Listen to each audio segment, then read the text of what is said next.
নমস্কার, আপনারা দেখছেন নিউজ টাইম 87। আমি আপনাদের সঙ্গে রচিতা। আজকে সবথেকে বড় তথ্য যেটি উঠে আসছে সেটি হলো আজ বিমান পথে দেখা দিল দুর্যোগ। হ্যাঁ, ঠিকই শুনছেন, আজ বিমান পথে দেখা দিল এক ভয়ানক দুর্যোগ। দিল্লি থেকে শ্রীনগর যাত্রা করছিল ইন্ডিগো ফ্লাইট, আর সেই ইন্ডিগো ফ্লাইটে সম্মুখ অংশে শিলাবৃষ্টির কারণে দেখা দিল ফাটল। আজ ভালো ছিল না আবহাওয়া একদম।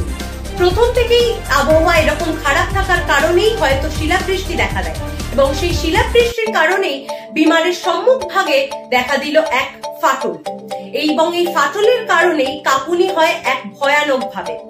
এই কাঁপুনির জেরেই পাইলট কিন্তু বাধ্য হয় এয়ার ট্রাফিক পুলিশকে জরুরি অবস্থা ঘোষণা করতে। তবে খুবই ভালোভাবে 227 জন যাত্রী সহ পাইলট কিন্তু নিজের বিচক্ষণতা এবং অভিজ্ঞতার জেরে 6:30 নাগাদ খুব ভালোভাবে নিরাপদে অবতরণ করেন। এইবারের মতো বেঁচে গেলেন যাত্রীরা। তবে এখনো কিন্তু প্রশ্ন উঠছে বিমানের গঠনগত মানের উপর। Bureau report, news time 87।